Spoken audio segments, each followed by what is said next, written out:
Okay, so imagine for a second you're part of this huge movement, but the original leaders, the only people who were actually there, the eyewitnesses, they're starting to fade away. That's the exact challenge the early church was facing when the Apostle John sits down to write this letter. See, with those first-hand accounts disappearing, all these confusing new ideas started creeping in, creating a real crisis of truth that John knew he had to address. So here's how we're going to break this down. We're going to follow John's argument step by step. We'll start with the crisis he was dealing with, then we'll unpack his core message, which is super simple but incredibly powerful. We'll see how he uses that message to just dismantle all these false claims before laying out what the path to real fellowship looks like, how you can know you're on it, and the amazing support system that helps you stay there. You know, that first generation of Christians had this incredible direct link to Jesus through the apostles. But now, that connection is getting weaker because the apostles are getting older, they're passing away, and this creates this dangerous vacuum. And into that space jump these new teachers with ideas that, well, they sound really spiritual, but they're actually challenging the very heart of the faith. The main source of all this confusion was a philosophy we now call Gnosticism. Basically, Gnostics believed that connecting with God had nothing to do with obedience or how you lived your life. Nope. For them, it was all about getting a hold of some secret, hidden spiritual knowledge. And a huge part of this belief was this deep, deep distrust of the physical world. They taught that all matter, including your own body, was just plain evil. Now, this idea that matter was evil led the Gnostics to a really radical and honestly dangerous conclusion. They argued, hey, if the human body is evil, how could a pure spiritual God ever truly become human? This idea that Jesus wasn't both fully human and fully divine, well, it struck right at the very heart of everything the apostles had been teaching. So how does John respond to all this? Well, he doesn't get into some big flame war or start calling these teachers out by name. He does something way more powerful. He establishes one single foundational truth that's meant to act as a filter for every other claim. His strategy is brilliant, really. The best way to expose a lie is to just shine a really bright light of truth on it. And this is that light. John makes it crystal clear that this isn't just his opinion. He says, this is the message I heard directly from Jesus, and now I'm passing it on to you. And the core message is this: God is light, and in him is no darkness at all. This one sentence becomes the bedrock for everything else he's about to say. This whole God is light statement creates this super simple but powerful framework for his entire argument. On one side, you've got light, and that represents holiness, truth, purity. On the other side, you've got darkness, which represents sin, deception, and evil. John's point is that there's no middle ground. You're living in one or the other. It's that black and white. So, with this light versus darkness idea firmly in place, John starts putting the claims of the false teachers to the test. He keeps using this phrase, if we say, to just expose the massive contradiction between what they were claiming and how they were actually living their lives. Okay, here's the first big claim he goes after.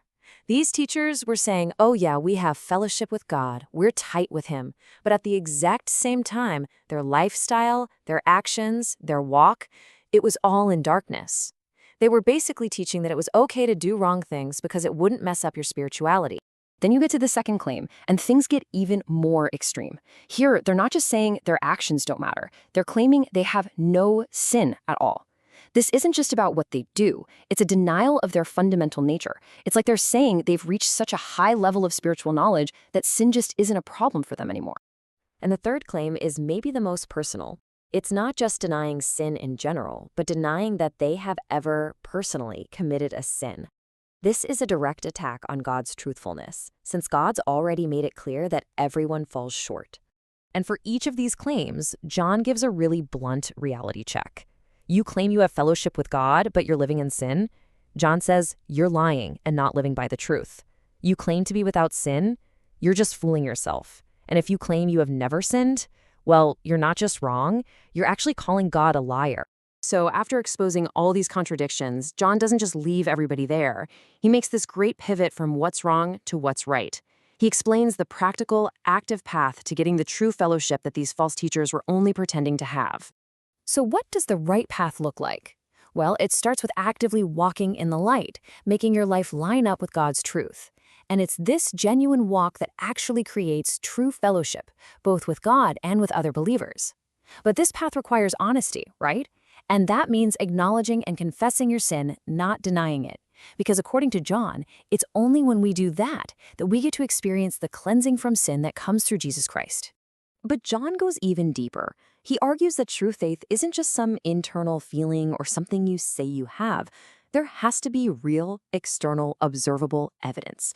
He wants to give believers a concrete way to know for sure that their relationship with God is the real deal. And this is the definitive test. How do you know that you know Him? The answer is so simple and direct. If we keep His commandments, it's not about a secret feeling or some special knowledge. It's about obedience. The bottom line for John is that your actions are the final verdict. It's a believer's lifestyle, their consistent, heartfelt obedience to God's commands, that is the true proof of their faith. He even puts it bluntly: anyone who says, "I know Him," but doesn't live it out is a liar, and the truth just isn't in them. Now, this obviously leads to a very practical question. John is writing so that they don't sin. But what happens when a believer, someone who is genuinely trying to walk in the light, messes up and does sin? Does that just break the fellowship completely? John has an answer for that exact scenario. He explains that there's this incredible divine support system already in place.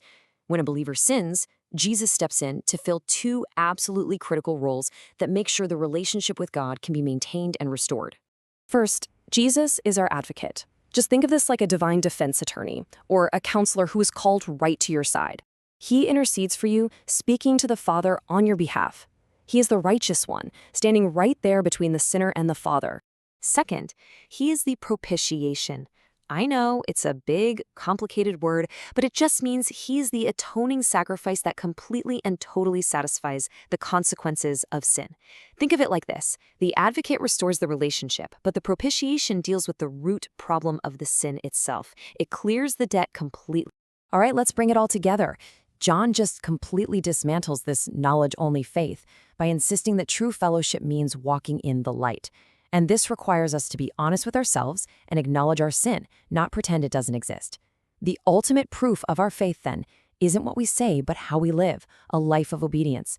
And for those moments when we inevitably fall short, Jesus is the complete solution, our advocate in heaven and the atonement for our sins. And that leaves us with one last thing to think about. John makes this incredibly powerful argument that what we do is the truest expression of what we believe. And it really forces us to ask, if action is the ultimate test, what does that really say about the fundamental nature of faith?